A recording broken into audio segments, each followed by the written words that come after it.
Bulletin का बाकायदा आगाज करेंगे। लाहौर हाई कोर्ट में 3 शहरियों को गैर कानूनी हिरासत में रखने के खिलाफ दरख्वास्त पर समाअत हुई है। जस्टिस मोहम्मद सरफराज डोगर ने SPCIA शम्स दुरानी की गलत बयानी पर सख्त बरहमी का इजहार किया। जस्टिस मोहम्मद सरफराज डोगर ने पुलिस हिरासत से बाज़ाब्त 2 मुलज़मों की हथकड़ियाँ खुलवा दी। इसी हवाले से मजीद बात करते हैं, मलिक अशरफ ने हमें ज्वाइन किया है। मलिक अशरफ, बताइएगा क्या मामला है ये? जी बिल्कुल, आज लाहौर हाई कोर्ट के जस्टिस सरदार मोहम्मद सरफराज डोगर की अदालत में 3 शहरियों की बाजियाबी के मुतल्लिक केस की समाअत हुई। अदालती हुक्म पर DIG operation Afzal Kausar, SPCIA Shams Durrani समेत दीगर पेश हुए। दरखास्त गुजारों के वकील का मौक़िफ़ ये था कि इन तीनों शहरियों के हवाले से थाना मनावा और भाटापुर पुलिस के SHOs ने बयान दिया था कि उन्हें पुलिस में मुतलूब नहीं है और ना ही इनके खिलाफ कोई मुकदमा है, लेकिन इसके बावजूद इनको एक तरमीमी बयान के जरिए इनको गिरफ्तार कर लिया गया है, जिस पर जस्टिस सरफराज डोगर ने SPCIA से इस्तफसार किया कि ये SPCIA से बरामद हुए हैं, इस पे आप क्या कहेंगे। जिस पर उसका ये कहना था कि इसको SHO मनावा के ब्याह पे यहाँ पे रखा गया था, जिस पर जस्टिस सरदार मोहम्मद सरफराज डोगर ने SPCIA पर सख्त बरहमी का इज़हार करते हुए कहा कि लाहौर पुलिस इस वक्त बदमाशों के नरगे में है और लाहौर पुलिस सबसे बड़ी बदमाश बनी हुई है और हाई कोर्ट भी इनसे इनके केस नहीं सुन रही। जस्टिस मोहम्मद सरफराज डोगर ने यह भी रिमार्क दिए कि पुलिस की ये बदमाशी नहीं चलने देंगे और हम रिमार्क से तो इनको कोई फर्क नहीं पड़ेगा, ताहम इनको ऑर्डर दिलवाकर इनकी नौकरी तो हम खराब कर सकते हैं।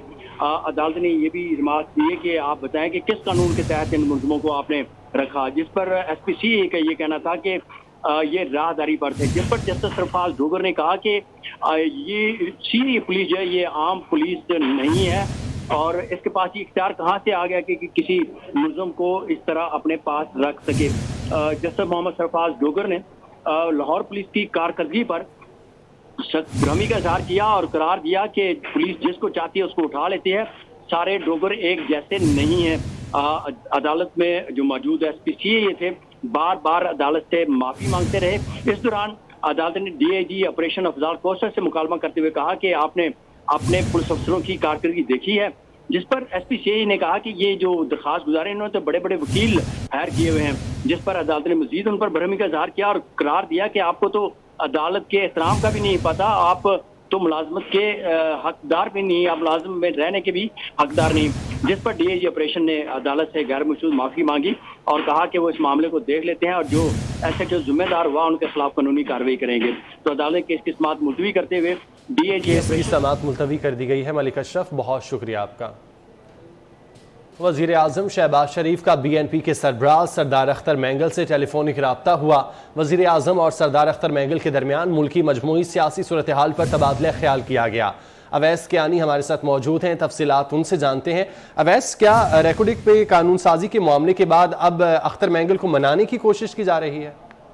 देखिए, मनाने की कोशिशें जो हैं वो जल्द मुकम्मल हो जाएंगी, क्योंकि 24 न्यूज़ ने ही कल खबर दी थी काबीना की इजलास के हवाले से, और उसमें ये तय पाया था कि जो कानून साजी है जो दरकार उसकी तो हो चुकी थी मंजूरी, और उसके बाद जो 5 रुकनी जो कमेटी बनाई गई थी वो इत्तेहादियों के हवाले से मुलाकात करेगी। और इसी सिलसिले में वज़ीर आज़म शहबाज शरीफ का सरदार अख्तर मैंगल और मौलाना फजल रहमान को जो है वो दोनों से टेलीफोनिक रब्ता हुआ है, और रेकॉर्डिंग के मामले से मुतल्लिक जो इनके जो तहफ़्फ़ुज़ात थे उस हवाले से जो कैबिनेट ने कल जो स्टैंड लिया है, जो बात की है, जो उसके जो मुल्क को जो मजमूई तौर पर जो फ़ायदा होना है और जो रेकॉर्डिंग मनसूबे पर दोबारा जो काम का आगाज़ होना है वो तमाम तर मामलात पर जो है बातचीत हुई है। इसी हवाले से जो 5 रुकनी जो आला सतह की जो काबीना की जो कमेटी तश्कील दी गई है वो इन दोनों जमातों से मिलेगी, और वज़ीर आज़म शहबाज शरीफ को मौलाना फजल रहमान और सरदार अख्तर मैंगल को भी टेलीफोन पर यही इनके साथ गुफ्तगू हुई है। और जल्द कमेटी भी आज जो है हमारे ज़राए बता रहे हैं कि इन दोनों सरबराहान और इनकी जमातों के वक्त से जो है मुलाकात भी करेगी कमेटी। बहुत शुक्रिया आपका। वज़ीर आज़म शहबाज शरीफ ने मुआशी टीम का हंगामी इजलास तलब कर लिया है। ज़राए के मुताबिक वज़ीर आज़म की ज़ेर सदारत मुआशी टीम का इजलास कुछ देर बाद होगा। हुकूमती मुआशी टीम वज़ीर आज़म को मुल्की मुआशी सूरत हाल पर ब्रीफिंग देगी। इजलास में वज़ीर ख़जाना, गवर्नर स्टेट बैंक, FBR हुकाम शरीक होंगे। वज़ीर आज़म शहबाज शरीफ ने मुआशी टीम का हंगामी इजलास तलब कर लिया है। ज़राए के मुताबिक वज़ीर आज़म की ज़ेर सदारत मुआशी टीम का इजलास कुछ देर बाद होगा। वज़ीर आला सिंध मुराद अली शाह कहते हैं कि मुआशी चैलेंजेस पर काबू पाना बड़ा मसला है। साबका हुकूमत ने 4 साल में मईशत तबाह कर दी। सियासतदानों को मनफी बयानात से इज्तनाब करना चाहिए। इत्तेहादी जमातें मुल्क को मुश्किल हालात से निकालने की कोशिश कर रही हैं। सैलाब से तबाह होने वाले घरों को आबाद करना एक बड़ा चैलेंज है। इस वक्त जो इकोनॉमिक क्राइसिस है वो सबसे ज्यादा परेशान कुन है। हम सब साथ मिलके इस मुश्किल वक्त से मुल्क को निकालें। किसी के ऊपर तनकीद नहीं है, ये सब के मैं अपने ऊपर बात करता हूँ कि हमने स्टेबिलिटी लानी है। हमने साथ मिलके अभी मैंने अंदर फ्लड्स की बात की थी जो तबाही हुई है, और जिस मैंने आपको भी बताया कि मैं जा भी रहा हूँ कि अभी तक रिलीफ, अभी तक लोग उनके घर नहीं है। अगर पानी सूख भी गया, उन्होंने आबादी भी कुछ कर ली है, तो उनके घर के ऊपर, उनके सर के ऊपर छत नहीं है, वो टेंट्स में रह रहे हैं सर्दी में। कम से कम इस वक्त जब सब मान रहे हैं, तो आप सब साथ मिलके इस इकोनॉमिक क्राइसिस को रिजॉल्व करने की बात करें ना, और इंस्टेड कि आप जो है लोगों को बांटने और उनको डिवाइड करने और उनको लड़ने मरने का सबक देने की बजाय साथ मिलके जीने का सबक दें। मैंने अपटमा गोहर एजाज कहते हैं लाहौर में समिट बिजनेस कॉन्फ्रेंस का इनेकाद अच्छा इनिशिएटिव है। इससे मुस्तकबिल में पाकिस्तान की मईशत बेहतर होने में मदद मिलेगी। इंडस्ट्री का बहुत बड़ा मुस्तकबिल है। उनका कहना था कि आज हमारी इकॉनमी $300 मिलियन है, अगले 10 साल में मुल्क की मईशत $600 मिलियन हो जाएगी। हम 5वीं बड़ी कौम हैं। मैं तमाम रिटेलर्स के लिए नेक तमन्नाओं का इजहार करता हूँ। अपने मुल्क से मोहब्बत करें और मुल्क के लिए कारआमद बने। मेक इन पाकिस्तान और मेड इन पाकिस्तान पर यकीन रखें। I think it's a very good initiative by Chain Store Association of Pakistan who have organized this summit and this conference. I believe this industry has a very big future. Retail is, in my view, today is 20% of our economy. In my view, it will go to 50% of our economy. Today our economy is $300 billion. I am looking at $600 billion in 10 years. It's huge potential. We are a very large nation, 5th largest nation. I wish all these retailers get together, organize themselves, be efficient and love our country. Believe in Make in Pakistan and Made in Pakistan. Chairman APTMA Gohar Ejaz की गुफ्तगू आपने सुनी। उनकी जानिब से कहा गया कि लाहौर में समिट बिजनेस कॉन्फ्रेंस का इनेकाद अच्छा इनिशिएटिव है। इससे मुस्तकबिल में पाकिस्तान की मईशत बेहतर होने में मदद मिलेगी। इंडस्ट्री का बहुत बड़ा मुस्तकबिल है।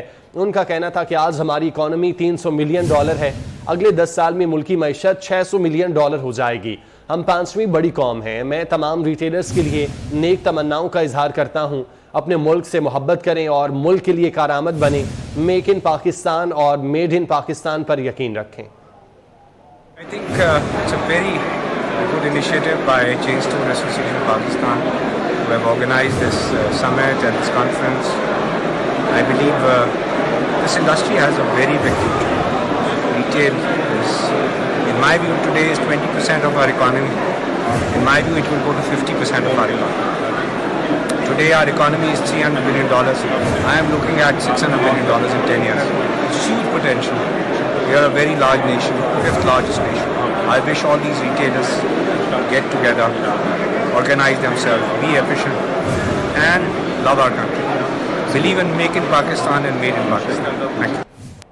बिलावल भुट्टो जरदारी ने ट्वीट किया है। उनका कहना है मौसमियाती तब्दीली एक आलमी मसला है। एक आलमी बरादरी के तौर पर हमारी इज्तिमाई जिम्मेदारी है कि हम उन ममालिक के लिए मौसमियाती इंसाफ को यकीनी बनाएं जो मुल्क मौसमियाती तब्दीली का शिकार हैं। इन्हें आलमी बरादरी से इंसाफ की तवक्को है। बिलावल भुट्टो जरदारी ने ट्वीट किया है। उनका कहना है कि मौसमियाती तब्दीली एक आलमी मसला है। एवन फील्ड रेफरेंस में नैब ने मरियम नवाज और कैप्टन रिटायर्ड सफदर की बरियत को चैलेंज न करने का फैसला कर लिया। इस्लामाबाद हाई कोर्ट के फैसले को सुप्रीम कोर्ट में चैलेंज नहीं किया जाएगा। उस्मान खान से तफसीलात जानते हैं। उस्मान, बताइएगा। जी बिल्कुल, ये नैब ने एक बड़ा फैसला किया है कि एवन फील्ड रेफरेंस में मरियम नवाज और कैप्टन सफदर की जो बरियत है उसको चैलेंज ना करने का फैसला किया है। डीजी नैब रावलपिंडी ने प्रोसिक्यूशन बेंच को आगाह कर दिया है। नैब ने एवन फील्ड रेफरेंस में मरियम नवाज और कैप्टन सफदर की जो बरियत थी इस्लामाबाद हाई कोर्ट की, वो सुप्रीम कोर्ट में ना चैलेंज करने का फैसला किया। इस हवाले से डीजी नैब रावलपिंडी की जानिब से प्रोसिक्यूशन बेंच को आगाह कर दिया गया और डीजी नैब ने प्रोसिक्यूशन डिवीजन को खत भी लिख दिया है। डीजी नैब की जानिब से लिखे गए खत में कहा गया है कि मजाज अथॉरिटी ने फैसला किया है کہ اسلام آباد ہائی کورٹ کے مریم نواز اور کیپٹن ریٹائرڈ سفدر کو ایون فیلڈ ریفرنس میں بری کرنے کے فیصلے کے خلاف سپریم کورٹ میں اپیل دائر نہیں کی جائے گی۔ اسلام آباد ہائی کورٹ نے مریم نواز اور کیپٹن ریٹائرڈ سفدر کی بریت کا فیصلہ رواں سال 29 نومبر کو مختصر فیصلہ سنایا تھا۔ اسلام آباد ہائی کورٹ نے اپنے تفصیلی فیصلے میں 6 جولائی 2018 کا فیصلہ کالعدم قرار دیتے ہوئے کہا کہ استغاثہ مریم نواز اور کیپٹن سفدر کے خلاف اپنا کیس ثابت کرنے میں ناکام رہی ہے۔ مریم نواز اور کیپٹن ریٹائرڈ سفدر کی سزا بلا جواز تھی۔ سابق وزیر اعظم نواز شریف کی صاحبزادی مریم نواز اور کیپٹن ریٹائرڈ سفدر کو تمام تر الزامات میں بری کیا جاتا ہے۔ تفصیلی فیصلے میں کہا گیا تھا کہ مریم نواز اور کیپٹن ریٹائرڈ سفدر کی اپیلیں منظور کی جاتی ہے۔ اپیل کنندگان کی حد تک 6 جولائی 2018 کا فیصلہ کالعدم قرار دیا جاتا ہے۔ اپیل کنندگان مریم نواز اور کیپٹن ریٹائرڈ سفدر کو الزامات سے بری کیا جاتا ہے۔ تفصیلی فیصلے کے مطابق نیب اس کیس میں بار ثبوت ملزمان پر منتقل نہیں کر سکی تھی۔ تفتیش میں نیب کا کردار مایوس کن رہا ہے۔ سپریم کورٹ نے کیس نیب کو بھیجا تھا اور دوسری تفتیش کرنے کا کہا تھا، جس پر اب نیب نے یہ فیصلہ کیا ہے کہ وہ اسلام آباد ہائی کورٹ کے اس فیصلے کو سپریم کورٹ میں چیلنج نہیں کرے گی۔ ٹھیک ہے، بہت شکریہ آپ کا۔ الیکشن کمیشن نے رکن سندھ اسمبلی فریال تارپول کی نااہلی کی درخواست مسترد کر دی۔ الیکشن کمیشن نے 27 اکتوبر کو دلائل مکمل ہونے پر فیصلہ محفوظ کیا تھا۔ بات کریں گے، عثمان خان ہمارے ساتھ موجود ہیں۔ عثمان بتائیے گا۔ جی بالکل، رکن سندھ اسمبلی فریال تالپور کے خلاف الیکشن کمیشن میں ایک درخواست دائر ہوئی تھی ان کی نااہلی کے خلاف۔ الیکشن کمیشن نے جو فیصلہ محفوظ کیا تھا 27 اکتوبر کو دلائل مکمل ہونے پر وہ آج سنا دیا ہے، اور اس فیصلے میں کہا گیا ہے کہ جو لوگ تھے وہ اپنے دلائل دینے میں ناکام رہے ہیں، اور الیکشن کمیشن نے فریال تالپور کی نااہلی کی درخواست کو مسترد کر دیا ہے۔ پی ٹی آئی کے رکن سندھ اسمبلی ارسلان تاج اور رابعہ اصفر نے جو ہے وہ نااہلی کی درخواست الیکشن کمیشن میں دائر کی تھی، اور الیکشن کمیشن نے اس پر متعدد سماعتیں کرنے کے بعد اس فیصلے کو محفوظ کیا تھا، اور محفوظ فیصلہ جو ہے وہ الیکشن کمیشن نے ابھی سنایا ہے، جس میں الیکشن کمیشن نے رکن سندھ اسمبلی فریال تالپور کو حل قرار دیا ہے اور ان کے خلاف جو درخواست دائر کی گئی تھی وہ مسترد کر دی ہے۔ جی ٹھیک ہے عثمان، بہت شکریہ آپ کا۔